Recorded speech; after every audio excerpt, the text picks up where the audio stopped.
Bonjour à toutes et à tous, ravi de vous retrouver pour notre rendez-vous hebdomadaire du Let's CY, un petit moment juste avant le week-end qui nous permet de mettre en valeur des initiatives de chercheurs, d'étudiants.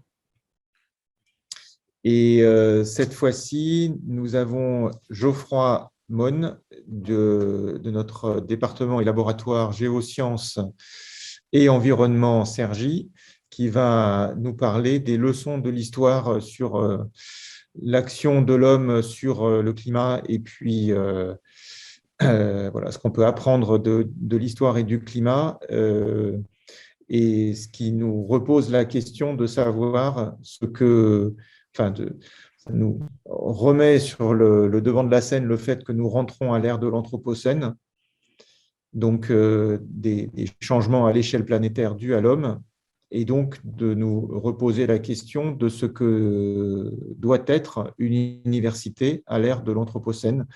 Ça, c'est une réflexion qui est plus large. Et on en profite pour accueillir Guénolé, qui est ici présente et qui est directrice opérationnelle du PIA Excellence. Vous savez qu'on a eu, voilà, bonjour Guénolé, du PIA Excellence CY Génération, dont l'objet est justement de générer des solutions pour les futures générations, pour le dire rapidement. Voilà, et Guénolé travaille à la présidence avec Magali Jaouen et Hervé Gou en particulier. Bonjour. Voilà. Geoffroy, est-ce qu'on peut te laisser la scène, rien que pour toi? Voilà, voilà. The floor is yours. Je vais essayer d'occuper l'espace. 20 minutes or so. Let's go. Let's go. Alors, le premier, c'est est-ce que vous voyez mon écran? Est-ce que c'est bon? Oui, on voit très bien.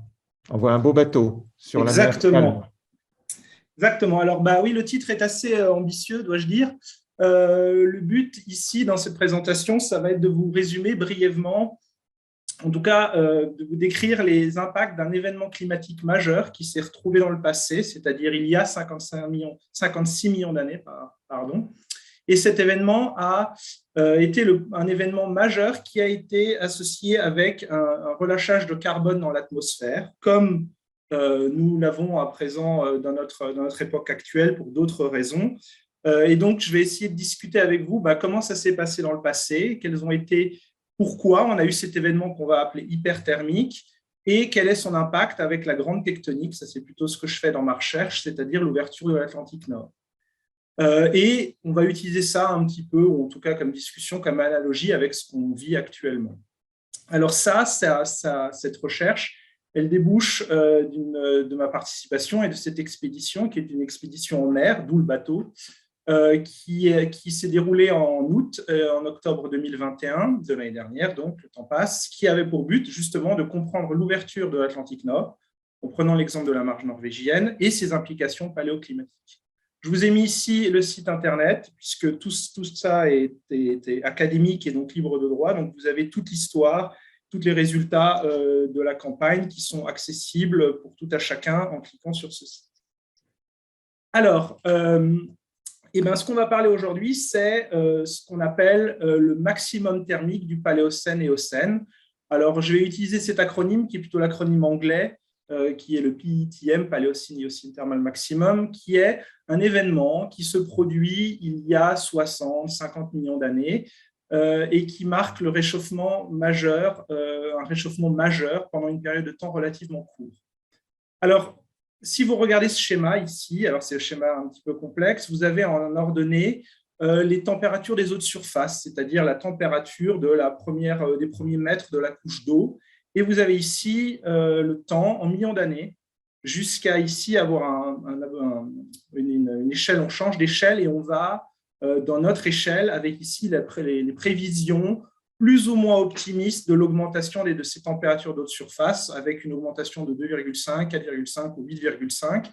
Et vous avez la mise en relation avec le passé, où ici vous avez en noir les courbes de variation des températures d'eau de surface au cours du temps, en tout cas de 65 millions d'années jusqu'à l'actuel. Donc, première observation, vous voyez que par le passé, on a eu des périodes très chaudes. L'optimum de l'Éocène, vous avez eu des températures où les eaux de surface en moyenne étaient à 12 degrés et des températures qui étaient beaucoup plus froides à partir de l'Oligocène, 30 millions d'années.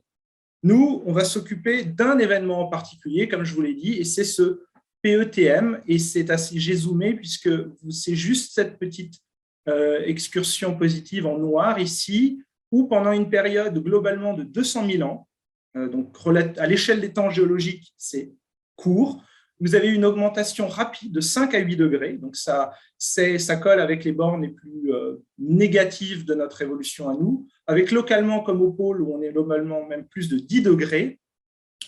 Et cet événement, lui, a été associé à un rejet massif en gigatonnes de carbone. C'est-à-dire que comme à l'heure actuelle, on a un relâchement important de CO2, de méthane, ou en tout cas de carbone dans l'atmosphère.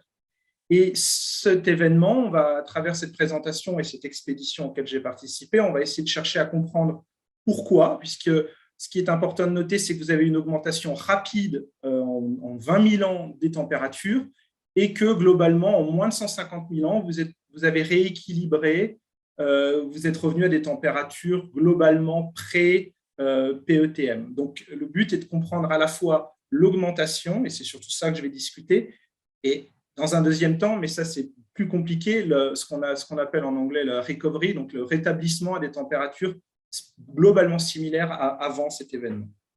Alors, pour vous illustrer mon propos, ici vous avez deux cartes. Donc ici une carte prise actuellement. Vous voyez que je suis globalement up-to-date, on est le 27 janvier 2022, et c'est les températures des eaux de surface. Donc pareil, c'est les eaux de surface, la première couche d'eau sur la planète, et vous voyez que sans surprise, quand vous êtes sur les pôles, vous avez des températures très négatives. Quand vous êtes à l'équateur, vous avez des températures globalement, alors là on est en hiver, hein, ça change bien sûr pour l'été, vous êtes de 30 degrés. Je vous ai mis en regard ici une autre image des eaux de surface, cette fois qui est un modèle bien sûr pour le passé, c'est-à-dire quelle était la répartition des eaux de surface il y a 50 millions d'années. Alors bien sûr, il y a un modèle mathématique, il y a des hypothèses derrière, mais vous voyez que les continents, même s'ils sont mal représentés, ou en tout cas un peu pixelisés, ne sont pas au même endroit, bien sûr, mais surtout que vous avez des températures au pôle. Alors la Norvège est globalement ici. Vous avez ici des températures de l'ordre de 15-19 degrés. Donc vous aviez déjà des températures pendant ce PETM comparé à maintenant, à des températures extrêmement chaudes. Vous étiez au large de la Norvège, vous aviez des eaux de surface à 15 degrés. Donc pour les plus courageux, on pouvait se baigner. Donc la grande question, c'est pourquoi ? Pourquoi ce PETM ? Et ce qui est souvent dans les grands changements climatiques terrestres, dans les grandes crises aussi, on a changement du climat associé avec ce qu'on appelle les grandes provinces magmatiques, c'est-à-dire arrivée d'une quantité extrêmement importante de magma. Alors, il y en a qui sont très connus, dont vous avez peut-être déjà entendu parler, les Trappes-Tudécan, qui correspondent à la transition Crétacé-Tertiaire et la disparition de nos amis les dinosaures. Vous avez l'Islande, vous avez les Kerguelen, vous en avez la Réunion. Donc, vous avez différentes grandes provinces magmatiques dont vous avez ici une répartition sommaire sur le globe et leur âge, de 150 millions d'années, 70-65 millions d'années. Pour nous, ce qui est très important, c'est de montrer que notre événement du PETM correspond grosso modo avec la mise en place d'une grande province magmatique dans le nord Atlantique. Et donc, on va essayer de voir quel est l'impact de cette arrivée massive de magma sur ce PETM et sur cette augmentation drastique des températures. Alors, voilà une carte majeure, une carte Google Earth très simpliste pour vous montrer notre terrain de jeu qui est l'Atlantique Nord. Et vous avez ici la Norvège, Groenland, Islande, et vous voyez déjà que si vous avez suivi, vous avez en Islande une activité magmatique importante avec de grandes éruptions qui arrivent et qui sont assez répétées dans le temps. Donc ça, c'est lié avec un grand panache mantélique qui est actif depuis 56 millions d'années et qui est amené à l'ouverture de l'Atlantique Nord entre le Groenland et la Norvège. Et c'est ça qui va nous occuper. Et moi, je vais me focaliser plus particulièrement sur cette marge norvégienne que nous sommes allés forer. Alors maintenant, si je transforme cette carte, qui est une carte satellite, en une carte géologique. Donc là, vous avez globalement le la même carte, sauf que cette fois, on a rajouté des cartes, des informations géologiques. Alors, on retrouve nos grands continents, mais ce qui est très important, c'est qu'ici, en couleur, en violet, bleu, sont mis des grandes provinces volcaniques qui sont contemporaines de l'ouverture de l'Atlantique Nord entre 62 et 54 millions d'années. Donc, tout ce que vous avez en couleur ici sont des roches magmatiques synchrones de l'ouverture de l'Atlantique Nord. Si vous avez peut-être été alors vous avez au large de l'Irlande, vous en avez. Vous avez les îles Féroé, c'est très joli. Donc, vous avez tout ça. Ce sont les activités volcaniques qui ont amené à l'ouverture de cet océan, qui est l'océan de l'Atlantique Nord aujourd'hui, dont la ride actuelle est en pointillé noir. Alors, quand on parle d'ouverture de l'Atlantique Nord, comment ça se passe? Alors, je vous ai mis une petite vidéo. Alors, les vidéos, c'est toujours pareil sous PowerPoint. Il faut prier pour que ça marche. Et ça ne marche forcément pas. Pardon. Tac. Voilà, parce que j'ai le pointeur, normalement, il doit, voilà. Alors, attendez, je vais m'enlever mon pointeur. Voilà. Donc là, vous avez, je vais la remettre au début, vous avez en haut à gauche le temps. Donc, on est à 66 millions d'années. Première chose, vous voyez qu'à 66 millions d'années, vous retrouvez la Norvège, vous retrouvez le Groenland. Alors, vous voyez qu'ici, on a dans ce noir, c'est un ancien océan qui a disparu maintenant, qui est préservé dans toute la partie est de l'Himalaya jusqu'en Turquie. Vous aviez aussi un résidu d'océan dans les Alpes et l'Atlantique Nord, pour chez nous, n'était pas encore ouvert. Donc, maintenant, je vais tranquillement passer cette vidéo une première fois et une deuxième fois. Et il y a beaucoup de choses qui bougent, donc je vous invite à vous focaliser tout simplement sur cette zone entre la Norvège et le Groenland, où vous voyez que vous avez globalement une ouverture, c'est-à-dire un mécanisme de rifting, de déchirure des continents, et vous allez ouvrir l'Atlantique Nord que nous connaissons actuellement et qui est encore en expansion. Et si vous regardez par là, vous avez eu toutes les chaînes de collision. Donc, je remets. Vous allez avoir ce rifting. Vous ouvrez d'abord la mer du Labrador, puis l'Atlantique Nord, et vous avez ce mécanisme d'ouverture entre la Norvège et le Groenland. Alors, si on regarde plus en détail, cette ouverture, alors je vais repasser avec mon pointeur, voilà, cette ouverture, elle est associée avec cette grande tache rouge que vous avez ici, qui n'est ni plus ni moins que une grande activité volcanique très importante, avec une arrivée massive, par exemple, de basalte ou de roches magmatiques. Ceci est lié ici avec ce schéma très très simple, avec un étirement de la lithosphère continentale, c'est-à-dire de la croûte, l'écorce terrestre, une remontée des roches profondes et la formation d'un nouvel domaine océanique. Alors, maintenant, on est dans l'Atlantique Nord et vous êtes bien sûr sous plusieurs centaines de mètres, voire kilomètres d'eau, et vous êtes maintenant offshore. Donc, le problème, c'est de pouvoir accéder aux roches qui ont 56 millions d'années et qui ont enregistré l'ouverture de l'Atlantique Nord et l'événement climatique associé. Et pour ça, il n'y a pas de secret, malheureusement, c'est qu'il faut accéder par forage et par forage académique.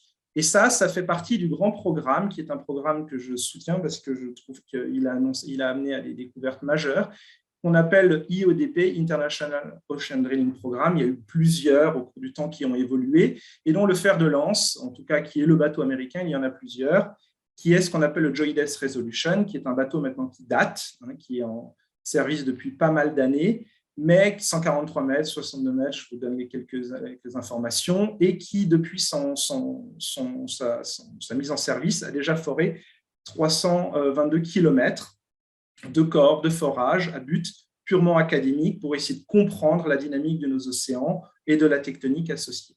Et donc, nous, on fait partie, ce que je vous raconte ici, c'est qu'il y a une expédition, l'expédition 396, où ici, vous avez les noms des directeurs scientifiques, et nous avons eu ces différents sites de forage à travers, grâce à ce bateau, juste pendant cet été. Alors, voilà juste simplement une zone du bateau où vous avez les différents compartiments, juste pour vous montrer un petit peu ce que c'est. Le pont, alors l'hôtel, ouais, c'est vite dit, mais enfin là où on dort, mais c'est pas si mal. Les laboratoires, le forage, le derrick de forage, et c'est là où se font les forages. et la plateforme inférieure pour hélicoptère, et c'est aussi là où, si vous voulez vous dégourdir les jambes et courir. Il y a quelqu'un qui a fait un marathon en courant tout autour de cet hélipad, je crois qu'il a fait 200 fois le tour. Enfin, bref, c'est une zone un petit peu de détente.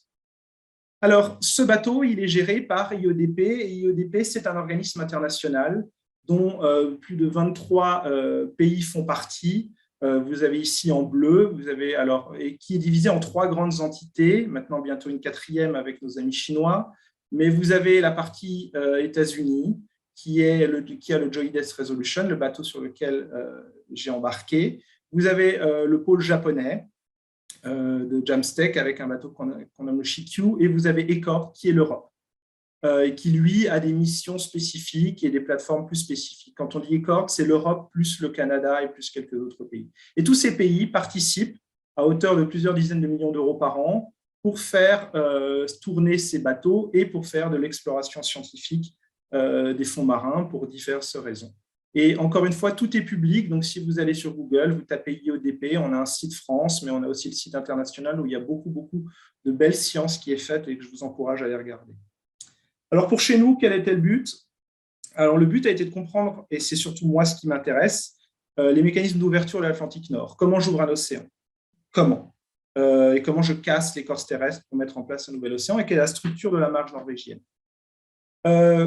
Associé à ça, c'est le rôle du magmatisme. Le rôle du magmatisme, lorsqu'on a une rupture continentale, on ouvre un nouvel océan, on a beaucoup de magma. Pourquoi? Quelle est la température du manteau? Quelle est la géochimie associée à ça? Il y a beaucoup de questions fondamentales. Et l'important pour nous, c'est de tester ou de voir comment ce magmatisme, lui, va pouvoir contrôler ou quel impact il va avoir sur le PETM, c'est-à-dire le réchauffement climatique à la transition paléocène et Éocène, comment il s'est fait, pourquoi, quelles sont les modalités. Donc tout ça, ça a été le but de cette expédition que je résume ici en 3 grands thèmes. Comprendre la formation des océans, déterminer l'origine des provinces magmatiques et comprendre l'impact sur le climat.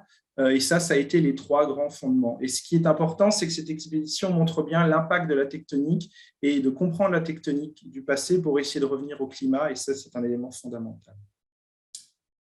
Alors, vous avez ici maintenant une carte de nos sites de forage. Donc, nous avons majoritairement foré la marge norvégienne. Donc, vous êtes ici, on était au large des Lofoten.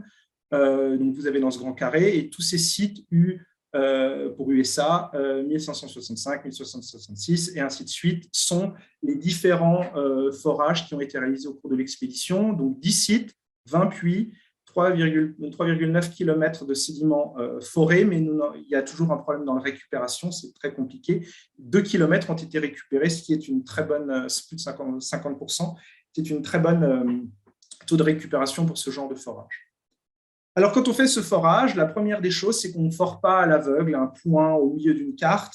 La première des choses essentielles pour essayer de comprendre et où forer et où arriver pour essayer de targeter, de cibler les roches qui nous intéressent, c'est d'imager.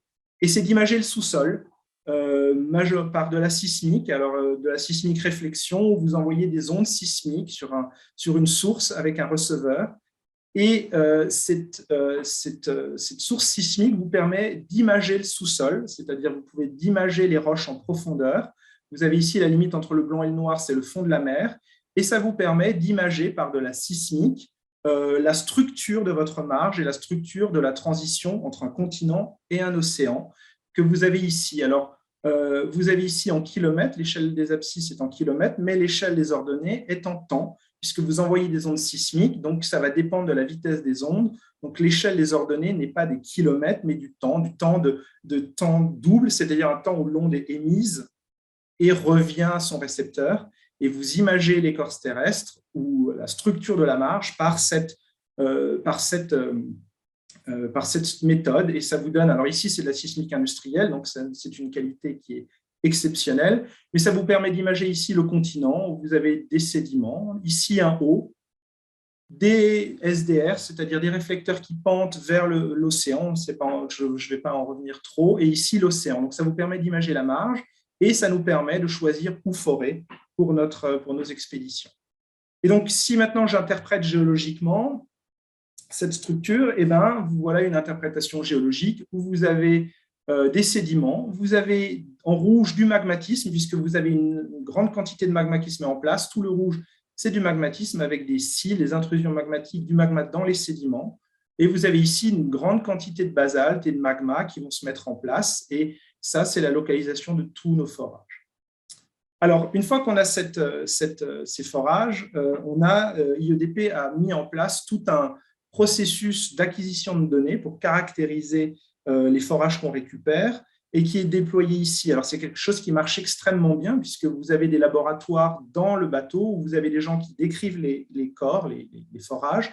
Il y a des gens qui font de la biostratigraphie parce qu'il est essentiel de pouvoir tout de suite donner un âge. Si on veut comprendre la transition paléocène et Éocène, il faut savoir que les roches datent du Paléocène et de l'Éocène.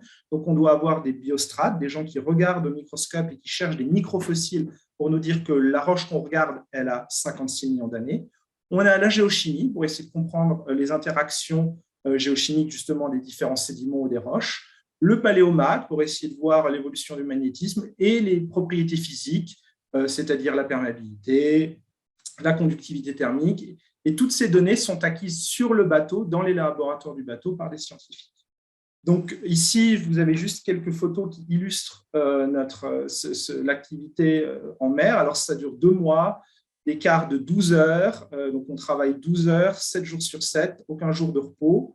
Moi, j'étais du shift de nuit, donc c'est minuit, midi, coucher 15 heures, lever 23h30, parce que moi, j'aime bien dormir.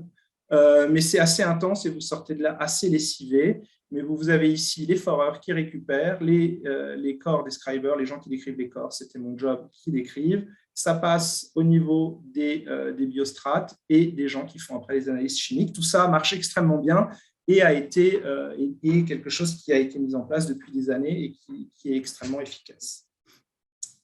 Alors, c'est bien joli, on a ces forages, mais maintenant, quid de notre question et de cette évolution et de cet événement thermique paléocène et Éocène. Et le but de cette expédition est d'essayer de regarder quelque chose en particulier et l'apport de ces niveaux noirs dans l'événement du PETM. Qu'est-ce que c'est ces niveaux noirs? HTVC, ça veut dire hydrothermal vent complexe, c'est-à-dire des complexes hydrothermaux. Et vous avez énormément de complexes hydrothermaux qui se mettent en place pendant le PETM, pendant ce maximum thermique. Alors, qu'est-ce que c'est ces complexes hydrothermaux? Vous en avez peut-être déjà vu dans des reportages ou dans diverses publications. Ce sont des fumeurs ou des monts hydrothermaux qui relâchent des gaz dus à une activité magmatique en profondeur.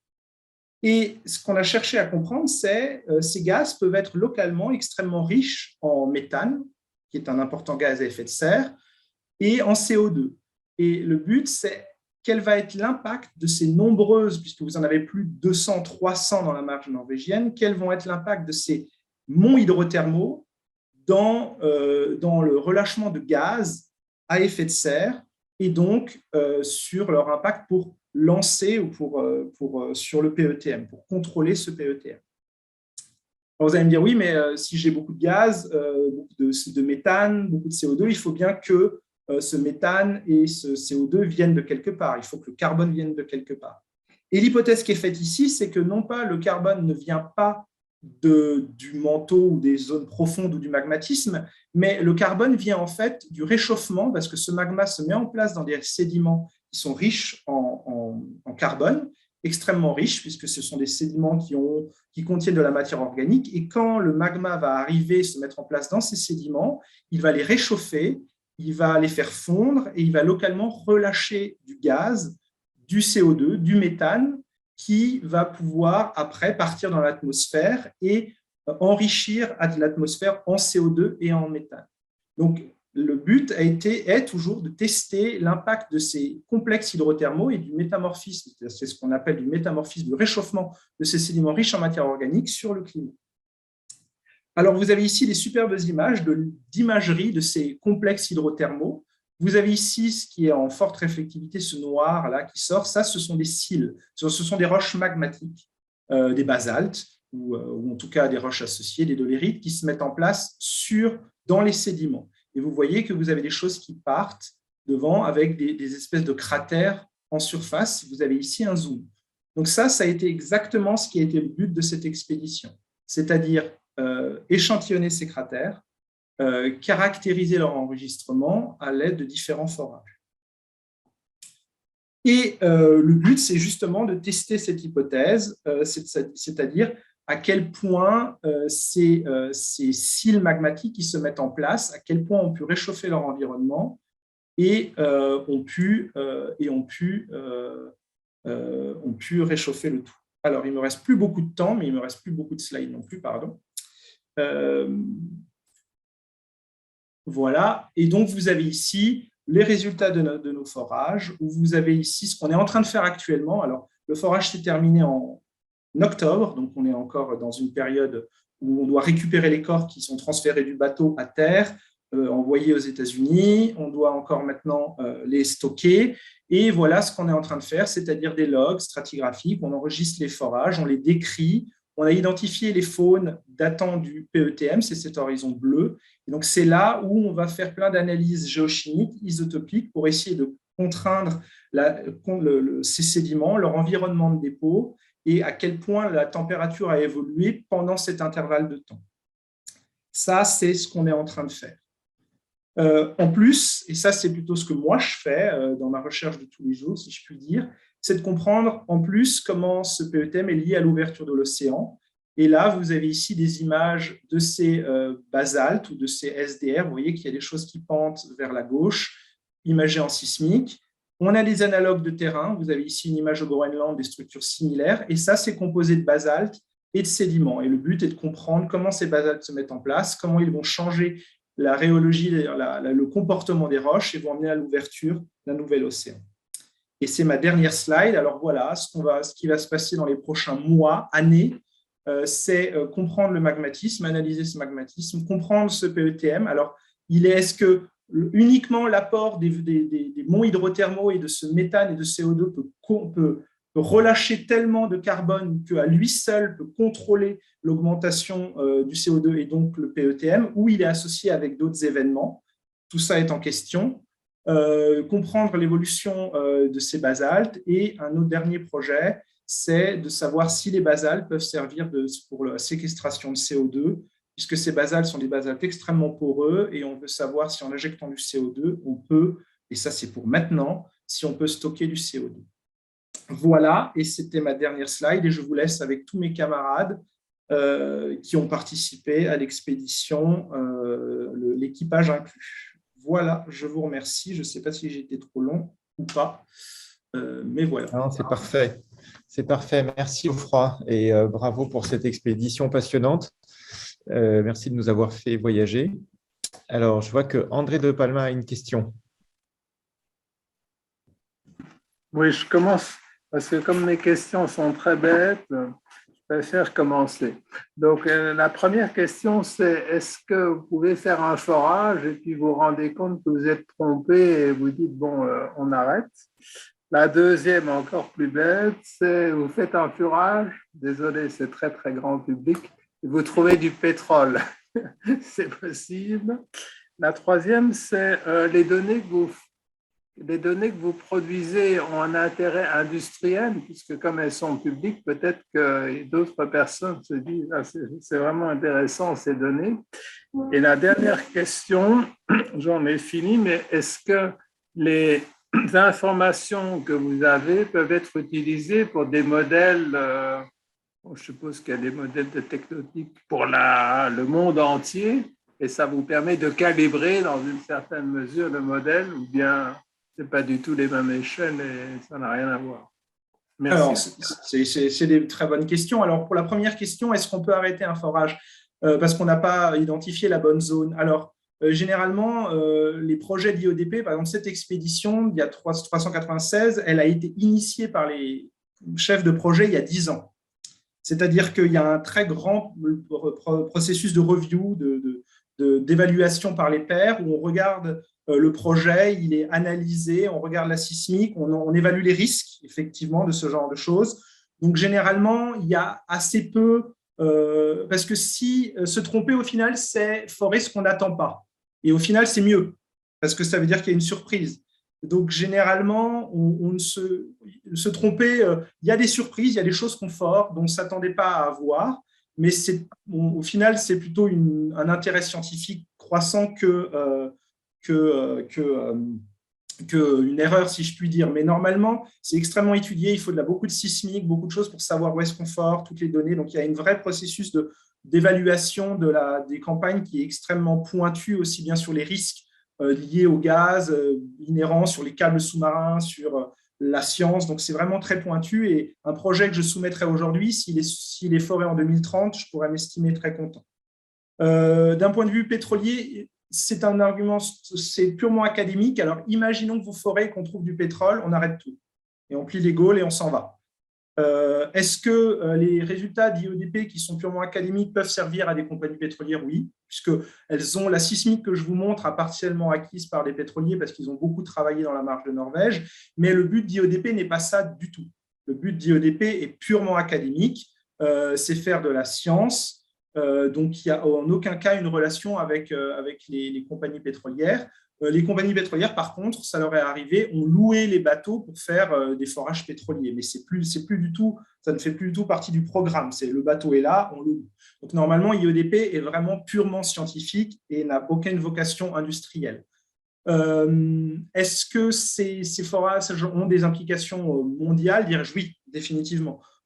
Pratiquement, si vous regardez sur le site d'IEDP, vous voyez où IEDP est allé pratiquement partout, en Antarctique, en Arctique, sur toutes les mers. Et donc, les résultats de ces forages ont servi au modèle géodynamique ou aux reconstructions paléogéographiques que je vous ai montré dans la petite vidéo. Définitivement, c'est un atout majeur des sciences de la Terre. Et c'est quelque chose qui sert pour l'ensemble, mais pas que, pour comprendre aussi la biosphère et l'ensemble des… C'est vraiment un beau programme, dirais-je, je trouve. Et encore une fois, si vous êtes intéressé, vous allez sur le site, vous avez vraiment tout qui est en libre accès, tous les rapports de forage, tout ce qui a été fait peut être accessible. Le seul bémol qu'ils mettent, c'est que cette expédition vient de se terminer et elle est entre guillemets confidentielle pendant 1 an pour laisser 1 an aux chercheurs qui étaient sur l'expédition, 1 an d'avance par rapport à leurs confrères, si je puis dire. Merci. Je ne sais pas si j'ai répondu à toutes vos questions. Je ne crois pas que j'ai… Oui, très, très brillamment. Merci beaucoup. C'est peut-être un peu le même principe sur les expéditions spatiales quand on a des collectifs de chercheurs qui travaillent sur une sonde et puis qui va se mettre à exploiter des résultats sur Mars ou une comète. J'imagine que c'est un peu le même principe. Ils ont un temps d'avance pour publier. C'est ça. Là, on a un moratorium, c'est-à-dire où les données sont sous moratorium, sous cloche, si je puis dire, pendant 1 an. Et là, comme on a des beaux résultats, il y a 2 papiers qui sont tous les 2 soumis à Nature, qui sont le résultat direct de cette expédition, où tout l'équipage signe ayant participé. Et ça, c'est 1 an. Alors maintenant, avec le Covid, on peut même avoir une extension de 6 mois. Mais passé ce 1 an et 6 mois, tout est dans le domaine public et tout est accessible. Et si vous, demain, vous voulez avoir accès aux échantillons, vous envoyez un petit projet d'1 page et vous recevrez chez vous les carottes que vous aurez demandées. D'accord. D'accord, très bien. Et une petite question, là, tu avais indiqué qu'au moment de ce pic thermique, il y avait eu à peu près entre 7 000 et 10 000 gigatonnes de CO2 qui avaient été relâchées, quelque chose comme ça. Et aujourd'hui, à titre de comparaison, on estime à combien de gigatonnes l'impact humain? Alors ça, c'est là, globalement, pardon, je ne sais pas si je… Aujourd'hui, on est à 10 gigatonnes par an sur l'anthropique. Donc là, on est à 10 000 et nous, on est à 10 ans. Donc, on n'est pas sur les mêmes échelles, forcément, mais nous, c'est sur… ça va s'étaler dans le temps.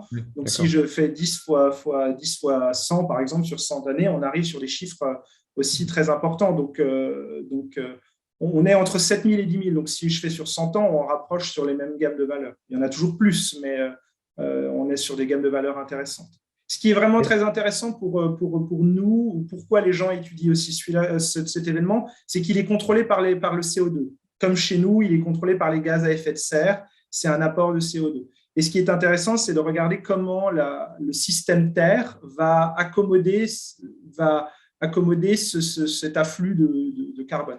Et la bonne nouvelle, si je puis dire, c'est qu'il l'accommode assez bien, puisqu'en 200 000 ans, c'est résorbé, si je puis dire. La mauvaise nouvelle, c'est que 200 000 ans à l'échelle humaine, ça fait un peu charrette, mais à l'échelle des temps géologiques, c'est très rapide. Et comment elle l'accommode, ça, j'en ai pas parlé, mais ça reste quelque chose qui est très discuté par l'altération des roches. Quand vous altérez des silicates, vous prenez du CO2. On pense aussi que pendant cet événement, on a eu un changement climatique, donc beaucoup plus de pluie, donc beaucoup plus d'érosion, donc vous avez piégé le CO2, vous avez piégé la matière organique des sédiments qui n'ont pas eu le temps d'être oxydés, et donc vous avez séquestré beaucoup plus le carbone dû à un changement climatique avec beaucoup plus de pluie, un climat beaucoup plus humide. Donc c'est quand même lié avec un changement climatique majeur. Il n'y a pas eu d'extinction majeure, il y a eu de l'extinction, c'est-à-dire que la faune et la flore ont dû s'adapter. Les modèles en prédisaient beaucoup plus qu'il y en a eu, mais il y a eu quand même beaucoup d'extinctions, il y a eu des changements majeurs, mais ça n'a pas été aussi fort que dans les grandes crises Crétacé-Tertiaire ou Permien-Trias.